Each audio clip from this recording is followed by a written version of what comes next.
Hello दोस्तों, मैं अंकित Mishra one dares के ऑफिशियल यूट्यूब चैनल पे आप सभी लोगों का स्वागत करता हूं। दोस्तों आज मैं लेकर के आया हूं लुसेंट जीके की पूरी जो है डिकोडिंग करके। जैसे आप सभी लोग जानते हैं लुसेंट जीके की एक बुक होती है जिससे जो है काफ़ी क्वेश्चन जो है गवर्नमेंट एग्जाम में पूछे जाते हैं। तो आज हमने क्या किया है, लुसेंट जीके को स्टार्टिंग में जो है स्टार्टिंग से डिकोड करके मैंने जो है लेकर के आया आपके सामने।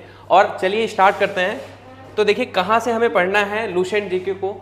सबसे पहले हम कवर करेंगे इतिहास को, और इतिहास में भी हम स्टार्ट करेंगे प्राचीन इतिहास को। जैसा कि आप सबको पता है कि लुसेंट की बुक में ये सारे जो है टॉपिक दिए गए हैं, इतिहास, भूगोल, भारतीय अर्थव्यवस्था, और ये सारे टॉपिक जो आपको दिख रहे हैं ये सारे जो है लुसेंट की किताब में हैं। और एक एक करके बहुत ही बेहतरीन तरीके से सिस्टमेटिक वे में हम चीज़ों को पढ़ेंगे और समझेंगे। तो सबसे पहले हम स्टार्ट करेंगे इतिहास के बारे में पढ़ना। तो देखिए इतिहास को हम दो पार्ट में डिवाइड कर सकते हैं। एक है आपका भारत का इतिहास और दूसरा है आपका विश्व का इतिहास। अब फर्दर हम आगे बढ़ेंगे तो जो भारत का इतिहास है दोस्तों वो प्राचीन इतिहास, मध्यकालीन इतिहास और आधुनिक इतिहास में डिवाइड किया गया है। अब सवाल ये उठता है कि आखिर इतिहास का विभाजन क्यों हुआ। ये सभी जो है आप सभी लोगों से मेरा प्रश्न है, आप बताइए हमें आखिरकार जो है इतिहास का विभाजन क्यों हुआ है। तो उसका एक ही कारण है घटनाएं। घटनाएं जो है तीन तरह की होती हैं। एक होती है प्रशासनिक व्यवस्था, एक होती है अर्थव्यवस्था, और जो तीसरी होती है वो होती है समाज। यानी कि जब जब प्रशासनिक व्यवस्था, अर्थव्यवस्था और समाज में परिवर्तन आए हैं तब तब इतिहास को जो है भाग में बांटने की जरूरत पड़ी है। और सबसे पहले अगर देखा जाए तो प्राचीन इतिहास में जो है आपके देखेंगे इसमें जो है भारतीय राजा आपको देखने के लिए मिलेंगे। आपको मौर्य साम्राज्य देखने के लिए मिलेगा। आप पूरे मगध के बारे में पढ़ते हैं, पूरे 16 महाजनपद के बारे में पढ़ते हैं। तो ये जो चलता है सेशन ये 712 एडी तक चलता है। यानी कि 712 एडी तक जो है यहाँ तक जो है हमारा प्राचीन इतिहास चलता है। और 712 एडी में हमारा जो है प्रथम मुस्लिम आक्रमण होता है। आप सबको पता होगा कि प्रथम जो मुस्लिम आक्रमण हुआ था वो मोहम्मद बिन कासिम के द्वारा हुआ था। तो तभी से जो है हमारा मध्यकालीन इतिहास स्टार्ट हो जाता है। अब समझिए बात को, जब हमारा प्राचीन इतिहास था तो हमारे भारत के राजा थे, और भारत के राजा का जो प्रशासन करने की जो व्यवस्था थी वो डिफरेंट तरीके से। लेकिन जैसे ही मुस्लिम शासक हमारे देश में आएंगे तो वहाँ से जो है चीज़ें थोड़ी चेंज होंगी। यानी कि उनका जो कानून व्यवस्था होगा, उनकी आने से जो अर्थव्यवस्था में परिवर्तन होगा वो चेंज होगा, जिसकी वजह से हमें इस इतिहास का विभाजन करना पड़ा। अब आगे हम बढ़ेंगे तो हम पहुँचेंगे आधुनिक इतिहास में। अब देखिए आधुनिक इतिहास जो स्टार्ट होता है ये जो है 1600 ईस्वी से स्टार्ट होता है। तो 1600 ईस्वी में क्या हुआ कि ईस्ट इंडिया कंपनी जो है हमारे देश में आती है, और वो जब आएगी तो हमारे देश में अलग तरीके से प्रशासन करेगी। और इसी तरह से जो है इतिहास को डिवाइड, मैं एक आपको बेसिक अंडरस्टैंडिंग दे रहा हूँ कि किस तरह से इतिहास का विभाजन होता है। तो सबसे हम लोग पढ़ेंगे प्राचीन इतिहास के बारे में। तो प्राचीन इतिहास को पढ़ने से पहले जो है एक चीज़ हमें जान लेना बहुत ज़रूरी है, जिसको हम बोलते हैं एडी और बीसी। आप सभी लोग जानते होंगे कि जो डेट है उसके आगे हमेशा एडी या बीसी लिखा जाता है। और अगर आप इतिहास पढ़ने जा रहे हैं तो इसके बारे में आपको बेसिक अंडरस्टैंडिंग होनी चाहिए। काफ़ी बच्चों को पता होगा लेकिन काफ़ी बच्चों को नहीं पता होगा, तो मैं बताना चाहूँगा। जैसे मान लीजिए हम पहले टाइमलाइन बना लेते हैं। जैसे टाइमलाइन 0 से स्टार्ट करते हैं, और अभी क्या चल रहा है, अभी आपका चल रहा है 2025, ठीक है। अब हम बात करते हैं दोस्तों कि आप बताइए कि क्या 0 जो ईयर चल रहा होगा उसके पहले लोग नहीं थे, उसके पहले भी तो ईयर हम कंसीडर करते होंगे। तो ये जो 0 वर्ष होता है इस समय जो है आपके जेसस क्रिस्ट का जन्म होता है, जिसको हम ईसा मसीह बोलते हैं। ईसा मसीह का जो जन्म हुआ था वो जो है 0 ईयर में हुआ था। तो जितने भी हम साल कंसीडर करते हैं 0 के इधर उसको हम क्या बोलते हैं, एडी बोलते हैं और एन्नो डोमिनी बोलते हैं। और हिंदी में क्या बोलते हैं इसे, हिंदी में बोलते हैं ईसा। और यदि हम 0 के पहले बात करें जैसे -1, -2 ऐसे बहुत सारे साल होंगे, इसको हम बीसी कंसीडर करते हैं, इसको बिफोर क्राइस्ट बोलते हैं। यानी कि हम बात कर रहे हैं जब ईसा मसीह का जन्म हुआ था उसके पहले की बात हो रही है। अब आपसे मेरा एक छोटा सा सवाल है, अगर मैं आपसे पूछूं कि बताइए, अगर मैं लिख दिया 700 एडी, जैसे सपोज करिए कि मेरा जन्म जो है 700 एडी में हुआ है, तो आपसे प्रश्न ये है मेरा कि मैं आज से कितने साल पहले पैदा हुआ था। और एक प्रश्न और है, यदि मान लीजिए हमारा जन्म जो है 700 बीसी में हुआ है, तो बताइए आप कि मैं आज से कितने साल पहले पैदा हुआ था। तो इसका जवाब जो है आप कैसे देंगे, किसको जोड़ना है किसको घटाना है, ये बहुत ज़रूरी है, तभी आप जो है समय को समझ पाएंगे। तो जब कभी भी आपसे एडी पूछ ले तो ध्यान दीजिए, एडी जो है वो 0 के इधर है। अगर मैं 700 की बात कर रहा हूँ तो 1 2 3 ऐसे बढ़ते जाएंगे तो बीच में कहीं आपको 700 दिखाई देगा। और जब हम पूछेंगे कि अब बताइए कि कितने साल पहले की बात हो रही है, तो आपको देखिए 2025 से कहाँ आना है, 700 एडी में आना है। तो 2025 में से आप 700 को माइनस कर लेंगे तो आपका जो है आ जाएगा। ठीक है, यानी कि हमें माइनस कब करना है, जब एडी रहेगा। यदि आपसे कोई बोल दे बीसी में चलिए, तो बात हो रही है 700 बीसी की, तो 700 बीसी जो है आपका इधर होगा कहीं, 700 बीसी। अब ध्यान दीजिए, जो 700 बीसी है तो 2025 से लेकर के 0 साल तक तो कंसीडर करेंगे ही, साथ ही साथ हमें 700 भी जोड़ना पड़ेगा। तो यहाँ पे जो है हम क्या करते हैं, हम जो है जोड़ लेते हैं 700 को। तो आप हमें बताएंगे कि हमारा जो जन्म हुआ था वो जोड़ करके बताएंगे कितने साल पहले हुआ था। तो आई होप आपको बेसिक अंडरस्टैंडिंग हो गया होगा कि एडी और बीसी क्या होता है। ठीक है, आगे बढ़ते हैं हम। अब हम डिस्कस करते हैं प्राचीन भारतीय इतिहास के बारे में। अब मित्र, सबसे पहले आप पढ़ रहे हैं भारत का इतिहास, और भारत के इतिहास में आपका सबसे पहला जो है धर्म बनता है कि ये जाने कि भारत का नाम कैसे पड़ा, यानी कि नॉमेनकल्चर हम पढ़ेंगे भारत का कैसे कैसे पड़ा। तो देखिए, हमारे जो है भारत का नाम काफ़ी है, भारतवर्ष है, कहीं पे इंडिया देखने के लिए मिलेगा, कहीं हिंदुस्तान देखने के लिए मिलेगा, यानी कि कई नाम है, आर्यव्रत भी है। तो कैसे कैसे नाम पड़ा ये क्वेश्चन पूछा जाता है, तो सबसे पहले पूछा जाएगा आपसे कि भारतवर्ष नाम कहाँ से लिया गया है। तो ये महाकाव्य और पुराणों से लिया गया है भारतवर्ष नाम। ठीक है, एक सेकेंड रुकिएगा जरा।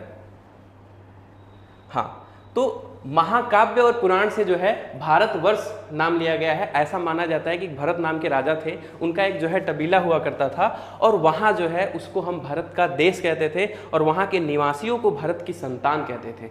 दूसरा सवाल आपसे पूछा जाएगा कि इंडिया जो है नाम कैसे पड़ा। तो आप सबको पता है कि ग्रीक जो है, ग्रीक से जब हमारे भारत में आक्रमणकारी आते हैं ग्रीक से, तो जब ग्रीक हमारे भारत में आए थे तो उस समय क्या हुआ था, यहाँ पे एक नदी पड़ती है जिसको हम सिंधु नदी बोलते हैं। उन्होंने उस सिंधु नदी का नाम दिया इंडस रिवर, और वहीं इंडस से ही इस क्षेत्र को जो है इन्होंने इंडिया बोलना स्टार्ट कर दिया। तभी से जो है हमारा इंडिया नाम पड़ गया इस भारत का। ठीक है, नेक्स्ट जो है आप देखेंगे हिंदुस्तान नाम पड़ता है। तो जब 712 एडी में मुस्लिम आक्रमण हुआ था तो बहुत सारे ऐसे जो है मुस्लिम कुछ बहुत सारे कवि भी आए थे। उन्होंने जो है क्या किया था, अपने जो टेक्स्ट है जो लिखा था उन्होंने किताब, उसमें जो है इन्होंने हिंदुस्तान नाम भी रखा था। ठीक है, आगे बढ़ते हैं हम। आगे जो है हम डिस्कस करेंगे कि कैसे जो है पता चलता है इतिहास के बारे में, यानी कि हम सोर्स जानेंगे हिस्ट्री के बारे में। अब अगर मैं आपसे पूछूं कि सिंधु घाटी सभ्यता आप पढ़ रहे हैं, अब सिंधु घाटी सभ्यता में पकी हुई ईंट पाई गई हैं, या सिंधु घाटी सभ्यता में क्या क्या चीज़ें हुई थी, तो आप किस बेसिस पे बता सकते हैं, क्योंकि इतिहास एक कल्पना है। इतिहास के समय कोई जाके बैठा नहीं था चीज़ों को देखने के लिए। तो हम 4 तरीके से इसका जो है पता लगा सकते हैं। वो 4 तरीके कौन कौन से हैं, एक तो है धर्म ग्रंथ, दूसरा है ऐतिहासिक ग्रंथ, तीसरा है विदेशियों का विवरण, और जो चौथा है वो पुरातत्व संबंधी साक्ष्य है। अब कैसे समझेंगे इन चीज़ों को, तो देखिए ध्यान से। धर्म ग्रंथ में चीज़ें हमें क्या क्या पढ़नी है, इसमें पढ़ने हैं वेद के बारे में। वेद पढ़ेंगे, वेदांग पढ़ेंगे, आरण्यक पढ़ेंगे, तो हमें जानकारी मिलेगी कि किस तरह से जो है वहाँ के लोगों का रहन सहन था, यानी कि वेदों के बारे में पता चलेगा। फिर हम इसी में जो है बौद्ध साहित्य के बारे में पढ़ेंगे, जैन साहित्य के बारे में पढ़ेंगे। तो ये एक सोर्स हो गया इतिहास को जानने का। दूसरा जो मेजर सोर्स है वो है ऐतिहासिक ग्रंथ, यानी कि कुछ ऐसे महान लेखक आए हैं जिन्होंने इतिहास की किताबें लिखी हैं। जैसे कुछ ऐतिहासिक ग्रंथ हैं, और ऐतिहासिक ग्रंथ में आपने सुना होगा चाणक्य हैं, उनका नाम सुना होगा, उन्होंने अर्थशास्त्र लिखा है। महाभाष्य उन्होंने पतंजलि लिखा है। तो इस तरह से बहुत सारी ऐसी ऐतिहासिक किताबें हैं जिसके बारे में हमें इतिहास के बारे में पता चलता है। जो तीसरा है वो है विदेशियों का विवरण। अब हमारे देश में आपको पता है कि चीन से भी बहुत सारे विदेशी यात्री आए थे, और बहुत सारे देश से, जैसे इब्न बतूता हो गया, फाहियान हो गया, हुएनसांग हो गया, ये सारे जो है विदेशी यात्री आए हुए हैं, और इन्होंने जो है हमारे भारत में बहुत सारी चीज़ें लिखी हैं। तो वहाँ से हमें जानकारी मिलती है। ये सारे सोर्स हैं जिससे हमें पता चलता है कि इतिहास के बारे में क्या क्या जो है कैसे लोग रहते थे। और जो सबसे मोस्ट इम्पॉर्टेंट है वो है पुरातत्व संबंधी साक्ष्य, यानी कि आर्कोलॉजिकल एविडेंस। तो जैसे आपने पढ़ा होगा कि सिंधु घाटी सभ्यता में बहुत सारे जो है सिक्के मिले, और जो है पकी हुई ईंटें मिली हैं, बहुत सारी मूर्तियां देखने के लिए मिली हैं। तो ये सारे जो साक्ष्य हैं ये सब जो है किस में आते हैं, पुरातत्व संबंधी साक्ष्य में आते हैं। ये सारी चीज़ें लुसेंट की किताब में एक ऐसे ही लाइन में लिखी गई है, बस हमने क्या किया है, इसको डिकोडिंग करने की कोशिश की है। तो इस तरीके से आप चीज़ें समझ सकते हैं। बाकी जो इसका नोट्स है वो PDF के फॉर्म में वन डेयर्स के जो ऑफिशियल जो है टेलीग्राम है उस पर जो है प्रोवाइड कर दिया जाएगा। ठीक है, अब एक एक करके हम चीज़ों को पढ़ेंगे। सबसे पहले हम धर्म ग्रंथ के बारे में पढ़ेंगे और एक तरह से जो है फ्लो चार्ट आप बना के चीज़ों को तैयार करेंगे। ठीक है, अब देखिए धार्मिक ग्रंथ और ऐतिहासिक ग्रंथ में क्या क्या चीज़ें पढ़नी है ये एक नज़र आप देख लीजिए, और इसी वे में जो है हम आगे चीज़ों को बढ़ाने वाले हैं। तो धार्मिक ग्रंथ में क्या क्या पढ़ेंगे हम, धार्मिक ग्रंथ में पढ़ेंगे वेद के बारे में, ब्राह्मण ग्रंथ के बारे में पढ़ेंगे, पुराण के बारे में पढ़ेंगे, वेदांग पढ़ेंगे, उपनिषद पढ़ेंगे, स्मृति ग्रंथ पढ़ेंगे, धर्मसूत्र पढ़ेंगे, अरण्यक पढ़ेंगे, जैन साहित्य और बौद्ध साहित्य के बारे में पढ़ेंगे। और इन सभी चीज़ों में आप देख रहे होंगे कि जो 1 से लेकर के 8 तक है, 1 से लेकर के 8 तक ये सारे जो है वैदिक साहित्य हैं। यानी कि अगर आपसे कोई पूछे सबसे प्राचीन जो है धर्म ग्रंथ कौन सा है तो वो वेद ही है। तो हम वैदिक साहित्य में इतनी सारी चीज़ें पढ़ेंगे और साथ ही में जैन साहित्य पढ़ेंगे और जो है बौद्ध साहित्य पढ़ेंगे। ये सारी चीज़ें हम पढ़ेंगे। ठीक है, अब देख लेते हैं ऐतिहासिक ग्रंथ में क्या क्या पढ़ना है। तो हमें जो है अर्थशास्त्र पढ़ना है जिसको जो है कौटिल्य ने लिखा है, राजतरंगिणी पढ़ना है जिसको कल्हड़ ने लिखा है, राजतरंगिणी में कश्मीर का इतिहास है। चचनामा जो है हमें पढ़ना है जिसको अली अहमद ने लिखा है, अष्टाध्यायी जो है पाणिनि ने लिखा है, गार्गी संहिता जो है ये कात्यायन ने लिखा है, महाभाष्य जो है ये पतंजलि ने लिखा है। ये सारी चीज़ों के बारे में हम गहन अध्ययन करेंगे ताकि जो है चीज़ें समझ आए। अब ये जो स्लाइड है ये आपका एक फ्लो चार्ट है, मतलब जब भी मैं पढ़ाऊंगा आपको और आप कहीं भी भूलेंगे भटकेंगे तो आपको यहीं आना है कि हम चीज़ें पढ़ क्या रहे हैं। तो सबसे पहले हम वेद से स्टार्ट करेंगे और वेद में हम क्या पढ़ेंगे, चलिए स्टार्ट करते हैं। तो देखिए आप सबको पता है जो वेद होते हैं वो 4 होते हैं। 4 वेद कौन कौन से हैं, ऋग्वेद, सामवेद, यजुर्वेद और अथर्ववेद। तो इन सभी के बारे में हम डिटेल पढ़ेंगे। लेकिन सबसे पहला आपसे क्वेश्चन पूछा जाता है, वो काफ़ी एग्जाम में पूछा जा चुका है कि जो वेद हैं उसके संकलनकर्ता कौन है। तो संकलनकर्ता क्या होता है पहले ये समझिए। देखिए रचयिता और संकलनकर्ता में बहुत डिफरेंस है। संकलनकर्ता उसे कहते हैं, जैसे मान लीजिए रचयिता तो कोई एक ऐसा व्यक्ति है जो किसी जो है कविता को लिख रहा है उसे रचयिता बोलेंगे। लेकिन जो कंपाइलर होता है, जो संकलनकर्ता होते हैं, जैसे मान लीजिए ABCD 4 लोग हैं, A ने कुछ लिखा, B ने कुछ लिखा, C ने कुछ लिखा और D ने कुछ लिखा, लेकिन एक ऐसे व्यक्ति हैं जिन्होंने क्या किया, ABCD को कंपाइल कर दिया, यानी कि उन सारी जानकारियों को एक जगह कर दिया। तो ऐसा जो है किसने किया था, महर्षि कृष्णद्वैपायन वेद व्यास। ये नाम याद रखिएगा, काफ़ी जो है इंपॉर्टेंट है, कई बार एग्जाम में पूछा गया है। और पूछा जाएगा आपसे भारत का सर्व प्राचीन धर्म ग्रंथ कौन सा है, तो वो वेद ही है। ठीक है, चलिए देखते हैं वेद कितने हैं, 4 हैं। और 4 वेद में ऋग्वेद, सामवेद, यजुर्वेद, अथर्ववेद है। और यदि आपसे सवाल पूछा जाए कि सबसे प्राचीन वेद कौन सा है तो वो है ऋग्वेद। यदि आपसे पूछा जाए सबसे लास्ट में लिखा गया वेद कौन सा है तो वो है आपका अथर्ववेद। तो ये चीज़ें आपको जानकारी रखनी है। अब एक एक करके सारे वेद के बारे में पढ़ते हैं। चलिए तो देखिए सबसे पहला जो है आपका वो है ऋग्वेद। अब दोस्त मैं बता दूं, अगर आप इस क्लास को ले रहे हैं इसके बाद आपको वेद के बारे में पढ़ने की जरूरत नहीं पड़ेगी। वेद के बारे में जितने भी फैक्ट पूछे जाते हैं सवाल में, वो सारे फैक्ट मैंने आपके सामने लिखा है। एक एक करके सारी चीज़ों को क्लियर करते हैं। सबसे पहले आपसे ऋग्वेद के बारे में पूछा जाएगा कि इसका अर्थ क्या है। तो इसका अर्थ होता है ऋचाओं के क्रमबद्ध ज्ञान का संग्रह ही क्या कहलाता है, ऋग्वेद कहलाता है, यानी कि collection of systematic knowledge of Richa. अब सवाल उठ रहा होगा कि ये ऋचा क्या होती है सर। तो जैसे आपने रामायण में देखा है बहुत सारे श्लोक होते हैं, तो हम समझ सकते हैं कि श्लोक की ही तरह होती है ऋचाएं। ऋचाएं मतलब श्लोक, ठीक है। अच्छा, अब क्या पूछा जा सकता है आपसे ऋग्वेद के बारे में, तो ऋग्वेद के बारे में पूछा जाएगा कि ऋग्वेद का विभाजन कैसे कैसे हुआ, कितने मंडल हैं, कितने सूक्त हैं। और कई बार जो है एग्जाम में पूछे गए ये सारे क्वेश्चन। तो अगर आपसे कोई पूछे कितने मंडल हैं तो टोटल 10 मंडल हैं, 1028 सूक्त हैं, 10,462 ऋचाएं हैं। और ये जो ऋचाएं हैं इसमें अगर देखा जाए तो सबसे ज़्यादा ऋचाएं जो हैं वो 250 ऋचाएं इंद्र भगवान के लिए समर्पित हैं। इससे क्या पता चलता है, इससे ये पता चलता है कि जो वेद में इंद्र देवता थे उनका ज़्यादा उल्लेख है, यानी कि उनकी पूजा ज़्यादा की जाती थी। अगर देखा जाए अग्नि के लिए, तो अग्नि के लिए जो है 200 ऋचाएं हैं, यानी कि इंद्र भगवान के बाद जो है कौन से देवता थे, अग्नि देवता थे। अच्छा, ये भी काफी बार पूछा गया है प्रश्न कि अगर जो लोग ऋग्वेद को पढ़ते हैं उन्हें कहा क्या जाता है, जैसे पुजारी होते हैं पूजा कराने के लिए, वैसे ही जो लोग ऋग्वेद को पढ़ते हैं उनको होत्र कहा जाता है। क्या कहा जाता है, होत्र। तो ये भी चीज आप ध्यान में रखिएगा। नेक्स्ट, ये तो हमने सिर्फ परिचय दिया आपको ऋग्वेद के बारे में। अब हम समझ लेते हैं कि इन ऋग्वेद के बारे में हमें प्रमुख जानकारियां क्या क्या मिलती हैं। तो सबसे पहली जानकारी क्या मिलती है, आर्यों की राजनीतिक प्रणाली के बारे में पता चलता है। आप सबको पता है कि हमारे भारत में सबसे पहले कौन आए थे, सबसे पहले आर्य आए थे। तो आर्य की किस तरह से उनकी जो पॉलिटिकल सिस्टम थी, राजनीतिक प्रणाली थी, उसके बारे में हमें जानकारी कहाँ से मिलती है, ऋग्वेद के बारे में मिलती है। ठीक है।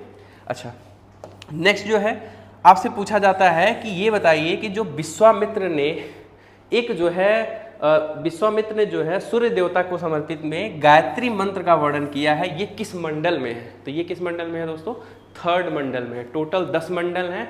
तीसरे मंडल में विश्वामित्र नाम के जो आपके पंडित जी थे, उन्होंने क्या किया है, गायत्री मंत्र का वर्णन किया। गायत्री मंत्र सबको पता होगा, ओम भूर्भुवस्सुः तस्य पितुर्वरेण्यं भर्गो देवस्य धीमहि धियो यो न प्रचोदयात्। ठीक है, तो ये चीज़ आपको ध्यान रखना है। नेक्स्ट जो है क्या है, अब जितने और भी कुछ मंडल इंपॉर्टेंट है उसे भी देख लेते हैं। तो नेक्स्ट में देखिए जो है 8वां मंडल। अब 8वें मंडल में क्या कहा गया है, इसमें हस्तलिखित ऋचाओं का वर्णन है, यानी कि ऐसे ही श्लोक हैं जो हाथों से लिखे गए हैं। और ये पूछा जाता है कि 8वें मंडल में जो हस्तलिखित ऋचाएं हैं उनको क्या कहा जाता है, तो मित्र उनको खिल कहा जाता है। क्या कहा जाता है, खिल कहा जाता है। तो ये ध्यान रखिएगा, जो हस्तलिखित ऋचाएं हैं उनको हम क्या कहते हैं, खिल कहते हैं। अब नेक्स्ट देखते हैं 9वां मंडल। तो 9वें मंडल में किसके बारे में बात होती है, तो 9वें मंडल में सोम देवता के बारे में बात होती है। अब मैं आपको बता दूं कि ऋग्वेद में एक रस हुआ करता था जिसको हम सोम रस बोलते हैं। क्या बोलते हैं, सोम रस। ये सोम रस जो है ये सोम देवता से ही संबंधित था और इसको जो है एक प्रकार का एनर्जी ड्रिंक कहा जाता था। उस समय जो है ये लोग एनर्जी ड्रिंक पर पी करके जो है युद्ध वगैरह करते थे, तो उसके बारे में चर्चा जो है 9वें मंडल में की गई। नेक्स्ट बात करते हैं 10वां मंडल, जो कि एग्जाम जो है प्रोस्पेक्टिव से सबसे ज़्यादा इंपॉर्टेंट है। 10वें मंडल में जो है चतुष्वर्णी समाज की जो है स्थापना की गई, यानी कि चतुष्वर्णी समाज के बारे में समझिएगा जरा। यानी कि 4 समाज बताए गए हैं। अब वो जो 4 समाज हैं वो जो है कौन कौन से हैं, ब्राह्मण हैं, क्षत्रिय हैं, वैश्य हैं और शूद्र हैं। और ये जो समाज बांटे गए हैं 4, ये जो है कर्म के आधार पे बांटे गए हैं, न कि जन्म के आधार पे। जैसे मान लीजिए यदि जो है आप ब्राह्मण हैं और आप जो है कर्म कर रहे हैं व्यापारी का, आप कर्म कर रहे हैं क्षत्रिय का, तो आपको ब्राह्मण नहीं कहा जाएगा। ब्राह्मण का बेटा ब्राह्मण नहीं कहलाएगा, यानी कि इसको जन्म आधारित बोलते हैं। लेकिन जो ऋग्वेद में है ये किसके आधार पे है, कर्म के आधार पे है। किसके आधार पे है दोस्तों, कर्म के आधार पे है। तो जरा समझिएगा, मान लीजिए मैं क्षत्रिय हूँ और मेरा काम क्या होगा, मेरा काम होगा लोगों की रक्षा करना, युद्ध लड़ना, अपनी प्रजा का जो है रक्षा करना। लेकिन यदि मेरा बेटा जो है पंडिताई करने लगा, जाके पूजा पाठ करवा रहा है, तो ऋग्वेद के हिसाब से वो जो है क्षत्रिय नहीं कहलाएगा। वो क्या कहलाएगा, वो एक ब्राह्मण कहलाएगा। लेकिन अभी जो है आजकल के समय में ऐसा बिल्कुल भी नहीं है। आप सभी लोग देख रहे होंगे कास्ट सिस्टम को लेकर के बहुत बड़ी मार चल रही है।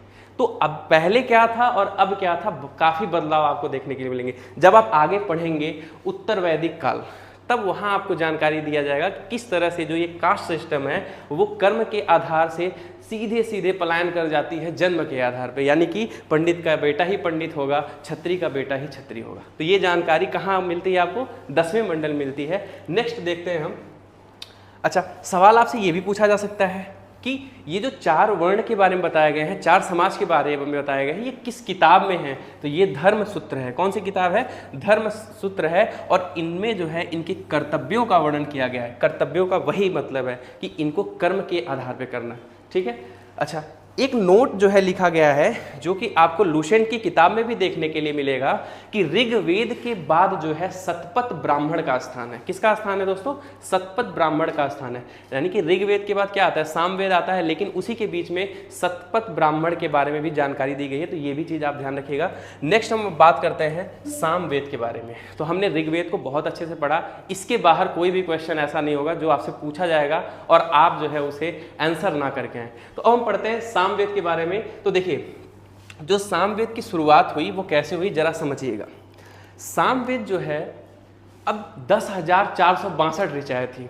अब सबको याद करना इतना मुश्किल काम है, जाहिर सी बात है भाई, 10,462 ऋचाएँ कैसे कोई याद कर सकता है। तो लोगों ने कहा कि क्यों ना इसको म्यूजिकल फॉर्म में कन्वर्ट कर दिया जाए, क्यों ना उस जितनी भी ऋचाएँ हैं उन सबको जो है संगीत में परिवर्तित कर दिया जाए, ताकि चीज़ें याद हो जाए। जैसे आपने आल्हा रुदल की भी कहानी सुनी होगी, उन्होंने पूरी कहानी को क्या किया है? संगीत में पिरो दिया है। संगीत से चीज़ें आसान हो जाती हैं। तो जितनी भी ऋग्वेद की जो ऋचाएँ हैं 10,462, उसमें से बहुत सी ऋचाओं को हम किसमें कन्वर्ट कर देते हैं? म्यूजिक में कन्वर्ट कर देते हैं। और दोस्तों मैं आपको बता दूं, इतिहास में यहीं से पता चलता है कि जो म्यूजिक की स्टार्टिंग हुई थी वो कहाँ से हुई थी? वो सामवेद से हुई थी। कुछ इंपॉर्टेंट फैक्ट लिखे गए हैं, उसको हम देख लेते हैं सामवेद के बारे में। जैसे इसको हम क्या बोलेंगे? गाए जा सकने वाली ऋचाओं का संकलन है। सामवेद की अगर कोई परिभाषा पूछे तो आप बोलेंगे कि जो ऋचाएं हम गा सकते हैं उसको क्या बोलते हैं? सामवेद बोलते हैं। और भारतीय संगीत का जनक भी इसे कहा जाता है। ठीक है, आई होप आपको क्लियर हो रहा होगा। नेक्स्ट देख लीजिए कि जैसे हमने देखा कि ऋग्वेद के जो पढ़ने वाले पुजारी होते हैं उनको होत्र कहा जाता है, ठीक उसी प्रकार से जो सामवेद को पढ़ने वाले पुजारी हैं उनको हम उदात्त कहते हैं। क्या कहते हैं? उद्रार्थ कहते हैं। तो ये भी चीज़ आप नोट रखिएगा, ये भी पूछा जा सकता है एग्जाम में। ठीक है, नेक्स्ट जो वेद है वो है यजुर्वेद। अब देखिए, यजुर्वेद जो बना हुआ है वो यज्ञ से बना हुआ है। किससे बना हुआ है मित्र? यज्ञ से बना हुआ है। और यज्ञ का मतलब है कि यहाँ पे जितनी भी रिचुअल्स होती हैं वो सारी चीज़ें परफॉर्म होंगी। क्या होंगी? रिचुअल। जैसे शादी के लिए मंत्र होता है, और भी बहुत सारी पूजा है, जैसे पंडित जी में जैसे देखते होंगे रुद्राभिषेक कराना है, उसमें भी मंत्र है। तो जितनी भी रिचुअल्स होती हैं शादी में या कोई भी समारोह में, वो सारा संकलन किस में देखने के लिए मिलता है? आपको यजुर्वेद में देखने के लिए मिलता है। ठीक है, क्या क्या चीज़ें आपको ध्यान रखनी है? सबसे पहला पॉइंट, वैदिक कर्मकांड के नियमों का संकलन है। वही चीज़ें जो रिचुअल वगैरह होती हैं, इनकी पाठकर्ता यानी कि रीडर को हम क्या बोलते हैं? अध्वर्यु बोलते हैं। तो ये ध्यान रखिएगा, ऋग्वेद, सामवेद, यजुर्वेद जितने भी वेद हैं उनको पढ़ने वालों को हमें ध्यान रखना है कि क्या बोलते हैं। ठीक है, तो ऋग्वेद को होत्र बोलेंगे, सामवेद को उदात्त बोलेंगे, और जो यजुर्वेद है उनको अध्वर्यु बोलते हैं। ठीक है, इनकी क्या विशेषताएं हैं? तो देखिए, यह गद्य और पद्य दोनों में है। तो एकमात्र ऐसा वेद पूछा जाएगा आपसे, एकमात्र ऐसा वेद जो गद्य पद्य दोनों में है वो कौन सा है? वो है यजुर्वेद। ठीक है, तो आई होप यजुर्वेद के बारे में भी चीजें क्लियर हो गई होंगी। आगे बढ़ते हैं और चीजें डिस्कस करते हैं। तो अब हम देख लेते हैं अथर्ववेद के बारे में। तो जैसा कि देख रहे होंगे कि अथर्ववेद जो है ये सबसे लास्ट का वेद है, यानी कि सबसे लास्ट में जो वेद बना वो अथर्ववेद बना। सबसे पहले ऋग्वेद हमने पढ़ लिया अच्छे से, सामवेद पढ़ लिया, यजुर्वेद पढ़ लिया। अब हम लोग क्या पढ़ेंगे? अथर्ववेद के बारे में सारी जानकारी लेंगे। तो क्या क्या जानकारी है? तो देखिए, अथर्ववेद का नाम अथर्व क्यों पड़ा? सबसे पहला सवाल ये है। तो अथर्वा नाम के ऋषि ने जो है इसके जो है रचयिता हैं, यानी कि जो इसको बनाया है उन्होंने किसने बनाया? अथर्वा ऋषि। तो इन्हीं के नाम पे जो है इनका नाम पड़ा था अथर्ववेद, यानी कि इस वेद का नाम अथर्वा ऋषि के नाम पे पड़ा है। ठीक है, जानकारियां क्या क्या मिलती हैं? तो सबसे पहली जानकारी जो है इसमें मिलती है रोग निवारण, तंत्र मंत्र, जादू टोना, विवाह आदि। अब देखिए, ये सवाल काफी बार पूछा जा सकता है कि जादू टोना का उल्लेख किस वेद में है। कई बार क्वेश्चन पूछे गए हैं कॉम्पिटिटिव एग्जाम में, तो इसका जो आंसर होगा वो होगा अथर्ववेद। तो चाहे जादू टोना पूछे, तंत्र मंत्र पूछे, चाहे रोग निवारण, अंधविश्वास, जितनी भी ये वो अंधविश्वास वाली चीजें होती है, सारे जो है किस में आते हैं? अथर्ववेद में आते हैं। नेक्स्ट जानकारी जो मिलती है वो सामान्य मनुष्य के विचार, विश्वास और अंधविश्वास, जो कि मैंने आपको बताया। अच्छा, ये भी चीजें आपको याद रखनी है। सभा और समिति, ये इनको जो है प्रजापति की 2 पुत्रियां कहा गया है। अब आपको बता दूं मैं कि अथर्ववेद में जो गॉड माने जाते थे उनको प्रजापति बोलते थे, यानी कि प्रजापति भगवान की पूजा होती थी। और उनकी 2 पुत्रियां हैं जिनका नाम सभा और समिति को बोला गया है। तो ये चीज़ भी पूछा जा सकता है आपसे। नेक्स्ट जो है वो है कन्याओं का जन्म की निंदा की गई है। इस वेद में जो है कन्या के जन्म होने पे लोग बहुत ही ज़्यादा उदास हो जाते थे। यानी कि जो कन्याओं की स्थिति है इस वेद में बहुत ही दयनीय है, ये चीज़ आप समझ सकते हैं। तो आई होप आज की क्लास आपको अच्छी लगी होगी। आज की क्लास में हमने जो है वेद के बारे में अच्छे से पढ़ा और एक फ्लो चार्ट आपको मैंने बताया। आप सभी लोगों को इस फ्लो चार्ट पे आ जाना है। जैसे मैं आपको पढ़ा दिया हूँ, हमें जो है इस स्लाइड पे आ जानी है। यानी कि आज हमने क्या पढ़ लिया, आज हमने वेद के बारे में सारी जानकारी पढ़ ली। अब कल से जो है हम लोग क्या पढ़ेंगे, ब्राह्मण ग्रंथ के बारे में पढ़ेंगे, पुराण के बारे में पढ़ेंगे, वेदांग के बारे में पढ़ेंगे। यानी कि ये फ्लो चार्ट आपका चलता रहेगा। और आप मित्र लूसेंट की किताब जरूर पढ़िएगा। इस लेक्चर को देखने के बाद लूसेंट में देखेंगे आप कि वो सारी चीज़ें आपको मिल जाएंगी जो इस लेक्चर में है। बस उसमें जो है डिफिकल्ट लैंग्वेज में लिखी गई है और हमने क्या किया है, उसको कोडिंग में जो है थोड़ा सा कंपाइल किया है। तो आज की वीडियो के लिए धन्यवाद और thank you for watching this video. मिलते हैं नेक्स्ट वीडियो में। जय हिंद, जय भारत।